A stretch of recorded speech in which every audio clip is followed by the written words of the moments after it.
Talking with Billy Osborne here on the Boardwalk Honda Hotline. Billy, who sees the game as a scout, a former player, an analyst. He did Pitt football games on the radio for years. So really good insight right now here on the Sports Bash on 97.3 ESPN. And Oz, we see a team in London, and I know we talked about this last week when you were on, that the games in London, these aren't easy. These you get a lot of ticket requests, you get a lot of things coming at you, and it seemed like the Eagles persevered and got out of there with a win. Yeah, I think that's the right word. Considering the Jags were, I guess, the team to beat in London, they've had some success. I know that they were undefeated over there. Blake Bortles was, seemed like when he jumped over the pond, he became a different quarterback. But in the end, the Eagles got a W. They, as you said, persevered, and Blake Bortles became Blake Bortles, and the Eagles, did what they had to do and snuck out of there and got a W, which was so important, as we all talked about, to be 4-4 versus 3-5 going into the big break. Yeah, give me going into the week, something that you were concerned about that the Eagles ended up, conquering. If there was something you said, man, going into this game, I don't like this matchup. Was there something there that maybe they surprised you on? Yeah, I didn't like the way that they were running the football or lack of running the football, and when they ran it, I felt like it was kind of like, lazy zone block, out of shotgun, here you are, hand the ball off and go pick a hole. It's not like, that's basically when you're coming out of the RPOs and you hand the ball off, you may say go this way, but very rarely it's more like just find a hole and run, and the guys up front are just sticking with their guys, and if the guy goes to the right, you just push him to the right. If the guy goes left, you push him to the left, whereas there's many times where, you're going to go through the four hole, and you got to reach block, you got to get on there, you got to seal it because they're coming in this area. So I think that they did a couple more things from a schematic wise. They went out of eye back a little bit, they went under center a little bit, so they did address some things, and I think they had some success with it. What in particular? You said they went under center, you saw some eye back formations. Describe to people why you felt that helped their offense a little bit more, or at least added some diversity to it. Well, I think when you go under eye back and you go under center, as a linebacker, as a defense, you're always trying to find the ball. Okay. Mm-hmm. Well, when you go shotgun, you see where the ball's at. It's going right to the quarterback, and then if there's only one guy back there and there's nobody in motion, it's either him running the ball or the guy next to him, and you can see all that because it's in front of you. When you go eye back and then you turn your back to the center or turn your back to the defense, you're kind of hiding the ball. They don't know what you're going to do with it, and then you got play action in place. So there's things there that you can still do and are still in play when you go under center. I think, what happens is that, the one thing that disappointed me too, which to go back to your point was, this was, I think it was early in the game, it was 2nd and 2, and they go shotgun and are, I know this is part of their 10 play, but they're outside the 35-yard line, and then they did it again on 3rd down. So, 2nd and 2, after you pick up 8 yards, you would think you'd go under center, you hand the ball off, you pick up 2 yards, you keep the clock moving. It just really surprised me. Matter of fact, they were 2nd and 2, and they went empty back. They went empty set. And I wrote it down here. That's what really surprised me and disappointed me. But when you do go under center, to your original question, Jeff, it does, I think, put everything in play. The defense can't guess. They have to respect runs, both right and left, underneath, as well as pass and play action. Billy Osborne with us here on the Boardwalk on the Hotline. Let me ask you, as they get to, they're at the trade deadline and the bye week and the halfway point, all wrapped into one here. So moving forward, you got an 8-week sample size. On the offensive side of the ball, what would you like to see Howie Roseman add to this team after watching them very closely and on tape the last couple of weeks? If they could get a receiver that can stretch the defense a little bit, he's got some speed, can get over top. I think that would be, if you ask me, that would be the number one thing that would really make this offense go a little bit, because I think that'll open up the tight ends. I think it'll open up the running game. It'll help the other receivers, and it'll definitely help Carson, and which all that will then help the defense. So that would be my number one. So here's where I would agree with you, Oz, on, and I'll go into what I was going to say before, Mike, on what they really need for their offense to open up is a speed receiver. I totally agree with you. My only issue with that is if you gave Doug another receiving target and left the running back core as it is, I believe it would give him even more of a desire to want to throw the ball around and not instill any confidence in his running game, as opposed to the opposite. If you gave this guy a name running back like he had last year when he had both Ajayi and Blunt, I feel like he'd be more confident in being able to run the ball, and he would be a little more balanced like last year when necessary. He'd still throw a lot, but he would be at least more intrigued by trying to pound the run at times, as opposed to now, where if you give another receiver, it's over. What do you think of this? No running game. What do you think of this text message, guys? If they got Deshaun Jackson, you wouldn't need another running back. The threat for him to go big alone is enough to get the extra guy out of the box. Is that the problem they're having? It's not too many guys in the box. Right. I don't think that's the problem that this team is having. They had that problem when Jackson left the first time. Yes. They're not having that same problem, not from what I see on tape anyway. No, I think, Jeff, you make a really good point. Both of you guys make really good points. And, I know you're not supposed to say you make good points, but I don't care. You guys are making good points. I'm telling you that. And now I'm going to address it. I appreciate the other side of that, because the running attack, if you do put a guy there like they did last year at JJ, they actually then started committing to the run. Then they said, so I think that was something that was important. And I think that they did that. That was that changed their whole scheme. Mm-hmm. And I think if they get a guy like that, but to your point, I don't think that that's that's really the issue. I kind of like guys. I like Corey Clement, and I also like Josh Adams.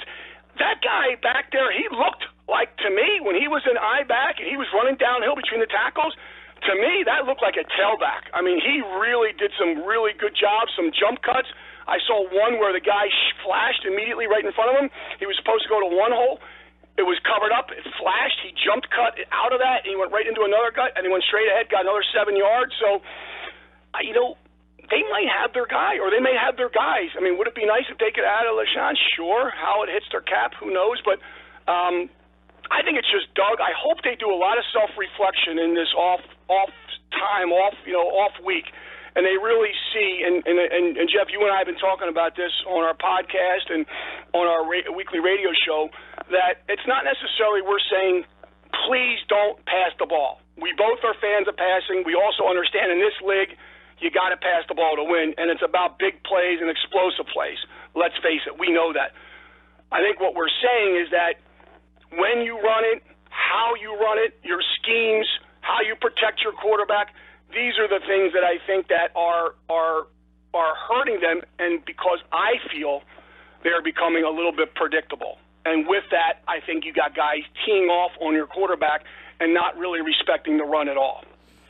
Billy Osborne here on the Boardwalk Honda Hotline, looking at this Eagles-Jacksonville game. Let me flip over to the defensive side of the ball, Oz. And, defense, top 5 in the league in terms of points against. But, there was a couple of games, 17-0 lead, they give up. 17-3 lead, they give up.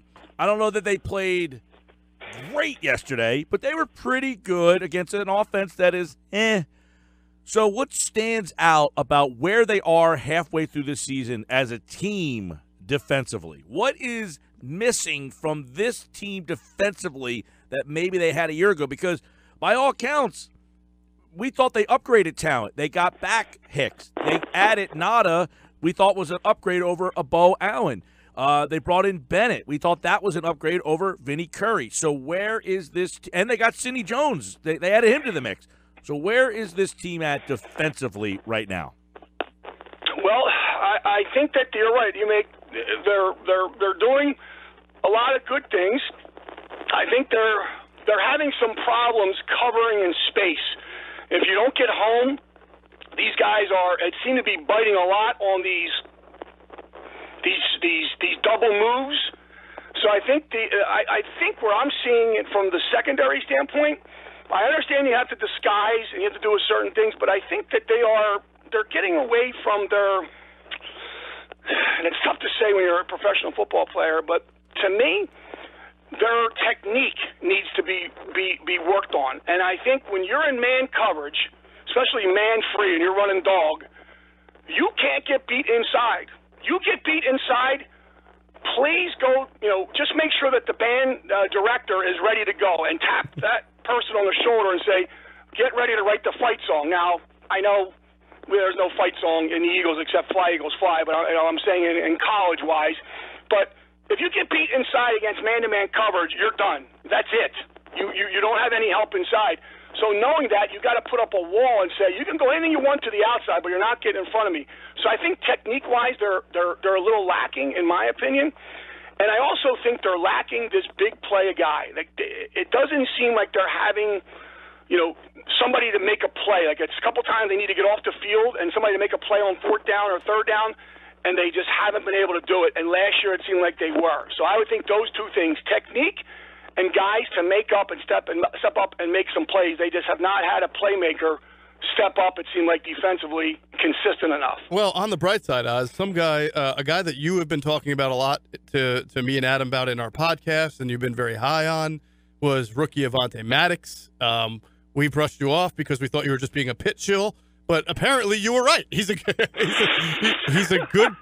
a really good, tough, instinctive player, and I think what really has impressed me lately is that I think some people say, hey, it's a passing game, so if you move a corner to safety, it makes sense anyway. And you know what, to some degree it does, but I know that a primary job of a deep safety is reading a quarterback's eyes to understand where you think the ball is going to go. And when you're going up against veterans like Cam Newton and Kirk Cousins, they can manipulate the heck out of anybody. This kid's a rookie corner playing safety, and I feel like he's holding his own fairly well. I would agree with you, and I know with you and with your Penn State background and Mike over there with his WV. Yeah, we didn't want to admit it, man. Yes, with all that stuff, I know that if I have to step up and talk about a pit guy, I better, make sure that that I know what I'm talking about at least, or you guys are going to hammer me. And it's funny because I was talking to James Conner yesterday, as well as E.J. Borghetti, who was you guys know him from the Pitt SID, yeah. Yep, and we were talking about Avonte yesterday, and I was telling him about how people are very high on him. So we exchanged some contact information because Avonte, just like I remember when Darrelle Revis, when he went to the Long Island and he signed that big contract, those guys said, can you do me a favor? Can you reach out to Darrelle and just let him know he's got another guy that he can call, and as a friend, you don't care about his money. And the same thing with Avonte. Everybody wants to jump on him because he's an Eagle. But he just needs, sometimes he just needs a place to go and not be worried about, the fact that he's an Eagle. So we've exchanged these things, and I said, Avonte has had so much experience in college playing man-to-man. If you know anything about your tape study and your evaluations, Pitt will do anything they can to stop the run. And we were talking about this last night. Coach Narduzzi will put 7-8 men in the box, and he will leave you out there on an island, so you better know how to cover man-to-man. So Avonte, since he was a freshman pup at Pitt, he was on an island time and time again in games, in practices, in the spring game, in one-on-one drills, because that's what Pitt does. They run man-to-man, and they get after you, and they will put 8 men in the box. They want to force you to run or throw the ball. That's why you see some of these scores and some of these quarterbacks throwing for 500 yards against Pitt, but their running game is 0, because if it takes 6 guys to stop the run, he'll put 6. If it takes 7, 8, doesn't matter. So those corners have a lot of practice. So Avonte coming into Pitt or coming into the Eagles was battle-tested in man-to-man coverage, and I think that's why he's flourishing under this wide-9, man-to-man, pretty much heavy defensive coverage under the current the coach out there, and he's doing a good job, even though he's young. By the way, I did say earlier, Oz, that calling a Pitt guy a positive has been very painful for me. But I did say that Rasul Douglas, I thought played very well yesterday as well. He had to bring it to West Virginia real quick. And I wonder why he has been not every time he's been on the field, it seems that he performs, and they're hesitant to give him an opportunity to say, go out there and play a game. You know what? It's I think we even mention that on our show, and I think that Adam said it had something to do with this practice play. And a lot of times coaches, if you don't practice a certain way, they're a little afraid to throw you out there in a game setting. So, but you're right, he has shown flashes out there, and he seems to be doing a good job. I guess maybe he's just not doing it consistently enough. And you and I, as we talk about all the time, we can give a lot of opinions, but we don't know what that coverage was. I mean, a couple times Jeff and I are looking at film, and it appears on the front side they're running cover 2, on the back side they're running cover 3, and sometimes it looks like they're running man. So you don't really know, but I think the future is bright for him. He does appear to have what it takes, and he has shown flashes, and hopefully that'll mean more playing time because he seems to have deserved it and warranted it based on his play thus far. Yeah, and I know, moving forward here, they're at the break. They're 4-4, which this is an average football team. So let me ask you that: does the record match the tape?